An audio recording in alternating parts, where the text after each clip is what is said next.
Ya, halo, selamat pagi pemirsa. Anda menyaksikan Breaking News bersama saya Pram Senjaya pemirsa. Ya, pemirsa, Lembaga Perlindungan Saksi dan Korban atau LPSK mengumumkan Barada Eliezer resmi menjadi justice kolaborator. Berbeda dari Putri Chandrawati, LPSK menolak permohonan perlindungan yang ia ajukan dengan alasan ditemukannya sejumlah kejanggalan.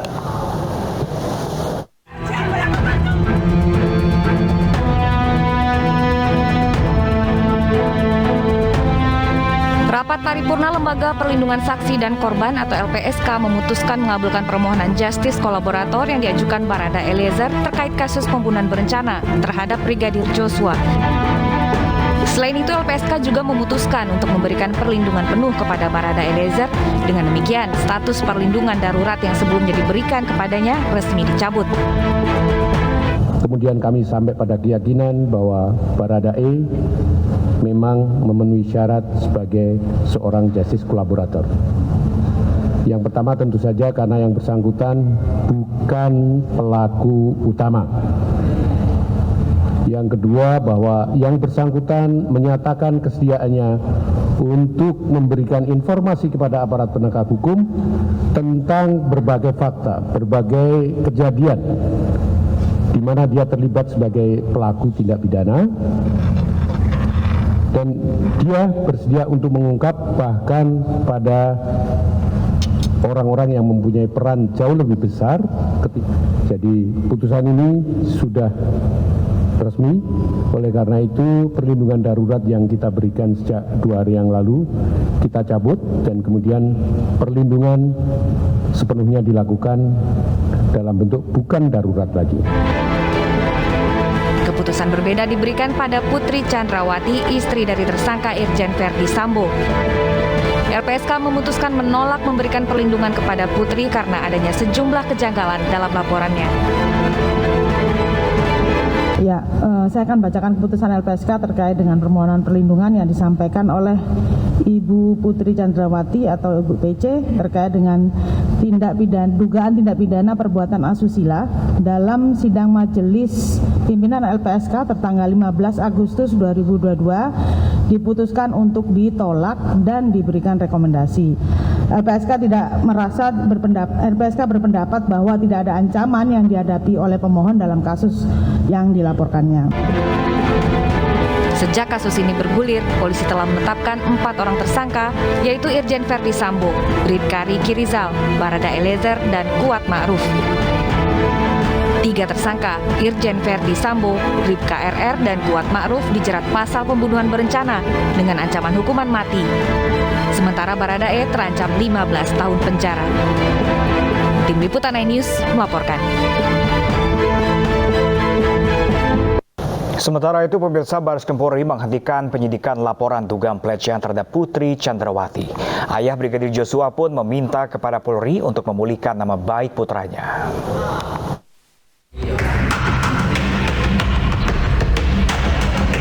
Mabes Polri telah menghentikan penyidikan terkait dugaan pelecehan seksual terhadap istri Irjen Verdi Sambo, Putri Chandrawati dalam kasus penembakan terhadap Brigadir Joshua. Menanggapi hal ini, ayah Brigadir J. Samuel Huta Barat meminta nama baik almarhum anaknya segera dibersihkan dari tuduhan pelecehan tersebut.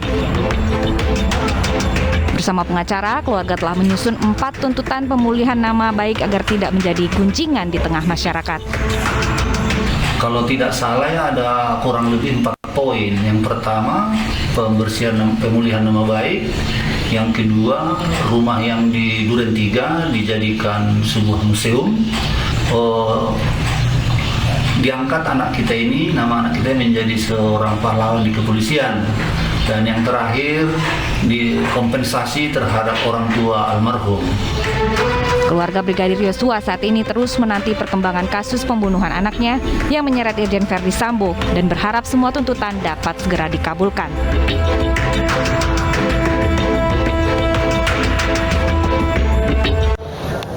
Ya, pemirsa, kita akan membahas lebih dalam mengenai pemulihan nama baik almarhum Brigadir Joshua. Kita telah bergabung dengan Kamarudin Simajuntak selaku pengacara keluarga Brigadir Joshua. Halo, selamat pagi Pak Kamarudin. Selamat pagi Bapak. Ya, terima kasih Pak pemirsa telah bergabung bersama kami. Apakah lagi capek nih Pak kelihatannya Pak? Iya, karena tiap hari kerja sampai pagi ya. Iya Bapak, kemarin tampaknya keluarga menuntut permintaan maaf dari Ibu Putri Chandrawati. Apakah kemarin telah diterima dari Putri ke keluarga? Sampai dengan batas waktu tengah malam tidak ada permintaan maaf. Jadi oleh karena itu kami akan berangkat ke Jambi untuk mendapatkan surat kuasa guna memproses baik Bapak Ferdi Sambo, demikian juga Ibu Putri Chandrawati, demikian juga yang lainnya. Apa saja Pak yang sudah disiapkan Bapak? Kami sudah siapkan 4 surat kuasa untuk pidana dan 1 untuk perdata perbuatan melawan hukum. Nanti delik laporan yang akan dilayangkan apa saja Bapak? Infonya yang kami dapatkan ya cukup variatif Bapak. Surat kuasa pertama menyangkut pasal 317, 318 KUH pidana tentang membuat laporan atau pengaduan palsu. Yang kedua tentang obstruction of justice, yaitu pasal 221, 223 sama pasal 88 tentang permufakatan jahat. Surat kuasa yang berikutnya itu adalah fitnah kepada orang mati, yaitu melanggar pasal 321. Kemudian surat kuasa berikutnya lagi yaitu tentang menyebar informasi palsu atau informasi bohong atau berita bohong, itu melanggar pasal 14 ayat 1 Undang-Undang Nomor 1 Tahun 1946 tentang Peraturan Hukum Pidana, yaitu menyebar berita bohong yang ancamannya 10 tahun. Contoh pasal 27, 28, contoh pasal 45 Undang-Undang ITE. Kemudian kami juga menyusun lagi surat kuasa satu lagi untuk pidana, yaitu tentang pencurian handphone 3 unit dan atau penggelapan handphone 3 unit, kemudian pencurian uang dan atau pencurian ATM buku tabungan di 4 bank, yaitu di Bank BNI, di Bank BRI, di Bank Mandiri sama di Bank BCA. Demikian juga pencurian laptop merek Asus dan atau penggelapan laptop merek Asus yang mana di dalamnya itu berisi tentang kegiatan daripada almarhum, termasuk juga menyangkut uang itu. Itu sebabnya selalu saya minta supaya Presiden peduli dengan cara membentuk tim koneksitas, karena ini menyangkut dengan uang-uang dana taktis yang alirannya dari mana dan disalurkan kemana. Kemudian surat kuasa satu lagi itu yang untuk perdata, yaitu perbuatan melawan hukum atau on rehmatidat gitu. Menghina orang mati, seperti itu Bapak Kamarudin ya. Ya Betul, Pak. ada pasal 321 itu menghina atau memfitnah orang mati gitu. Oke. Pak Kamarudin, apakah ini salah satu jalan alasan keluarga ini keras memperjuangkan pemulihan nama baik Brigadir Yosua? Betul, jadi saya berharap Presiden Republik Indonesia pada tanggal 17 Agustus 2022 atau tepat di hari kemerdekaan ke-77 supaya memberikan harkat dan martabat dan nama baik daripada almarhum serta keluarganya dari fitnah-fitnah yang keji. Kemudian yang kedua, supaya almarhum juga diangkat menjadi pahlawan kepolisian yang berani menentang kejahatan. Kemudian menjadikan rumah dinas yang di Duren 3 itu menjadi museum yang isinya antara lain nanti mulai daripada dokumen-dokumen mencait kejahatan yang berkaitan dengan bisnis gelap itu, yang melawan hukum itu, kemudian berisi tentang rencana pembunuhan, kemudian pembunuhan beserta orang-orangnya, kemudian muncullah di situ nanti hoax, kemudian muncullah para penasihat hukum, kemudian muncullah keterlibatan Komnas HAM, Kompolnas, LPSK, kemudian Mabes Polri, Polda Metro Jaya dan Polres Selatan, kemudian muncullah adegan-adegan lanjutnya sampai dengan nanti ada diputuskan di pengadilan. Nah, ini menjadi dokumen yang legendaris nanti yang dikenang sepanjang masa, supaya ini menjadi catatan buruk yang tidak bisa lagi diulangi di kepolisian. Kemudian nanti ada juga permintaan kita kepada Presiden karena orang tua ini sudah membina anaknya dengan begitu baik sejak di kandungan sampai dengan besar, bahkan disekolahkan dengan baik dan didaftarkan menjadi polisi supaya diberikan kompensasi material dan imaterial. Oke, Pak, ini kemarin LPSK juga menyebut kalau Ibu Putri Chandrawati mengalami masalah kejiwaan. Tanggapan Anda sendiri ini seperti apa, Bapak? Sebenarnya Ibu Chandrawati tidak mengalami masalah kejiwaan, tetapi diduga oleh penasihat hukumnya dan atau oleh teman-temannya disuruh berperan atau diajar-ajari supaya seolah-olah dia bermasalah dengan kejiwaan. Saya berani mengatakan itu terbukti beliau dia sangat waras ketika merancang suatu kejahatan bersama suaminya. Dia juga waras ketika berusaha menyuap-nyuap atau memberikan gratifikasi. Kemudian dia juga waras ketika datang ke Makobrimob dan seterusnya. Maka oleh karena itu saya selalu menawarkan mau bertemu dengan ibu itu, saya mau tolong dia supaya dia terbebas dari orang-orang yang mendoktrin dia untuk pura-pura gila, pura-pura stres atau pura-pura depresi kan begitu. Oke, berarti ini ada juga Ibu PC ini ikut terlibat Bapak dalam obstruction of collaborator, apa justice seperti itu? Betul, dengan dia terus berpura-pura dan tidak mau muncul, padahal awalnya dia sehat, bisa membuat laporan polisi di Polres, bisa membuat laporan ke Komnas Perempuan, bisa membuat laporan ke LPSK, Komnas HAM dan seterusnya itu, artinya kan dia sehat. Tapi ketika saya laporkan mengenai pembunuhan terencana sebagaimana dimaksud 340 Kopidana, Junto 338, Junto 351, ayat 3 Kopidana, tiba-tiba dia pura-pura depresi. Orang yang meninggal anak klien saya kok dia yang depresi, hubungan apa dia depresi kan begitu. Ini kan dibuat-buat aja. Apa dia kenapa bisa tergoncang? Orang anak klien saya atau Brigadir Nopriansyah Joshua Huta Barat yang meninggal kok dia yang tergoncang, urusan apa kan begitu. Jadi jika Ibu PC tidak mau bekerjasama, ini berpotensi kuat nggak Bapak kalau Ibu PC juga dapat mendapatkan unsur pidana nanti? Baik, dia termasuk bagian dari pasal 55, 56 KUH pidana tentang pembunuhan terencana, junto pembunuhan. Karena dia melakukan obstruction of justice, menghalangi penyidikan dan menciptakan alibi seolah-olah dia adalah dilecehkan, seolah-olah dia mau dibunuh padahal dia berada di samping Inspektur Jenderal Penuntut Perdi Sambo selaku Kadip Humas Kadip Propam Polri.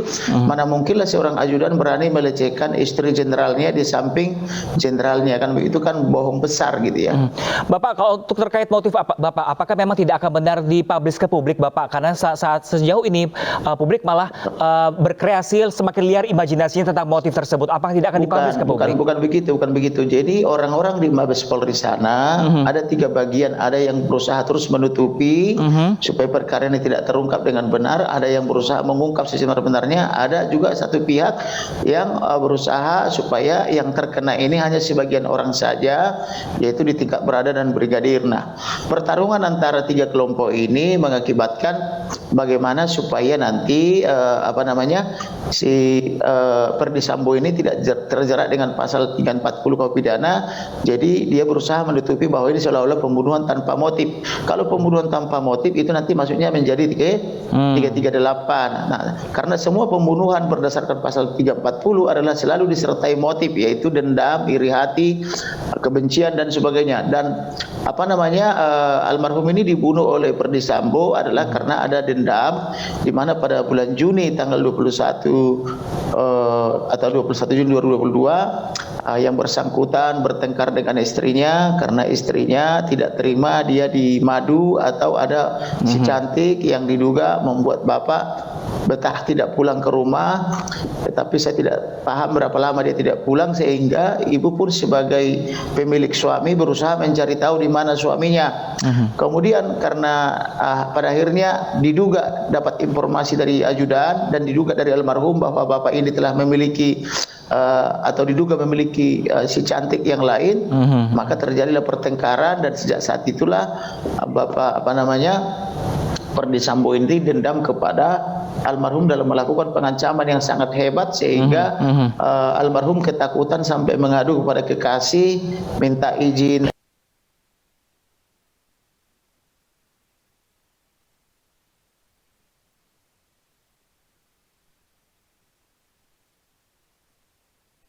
nangis-nangis. Demikian juga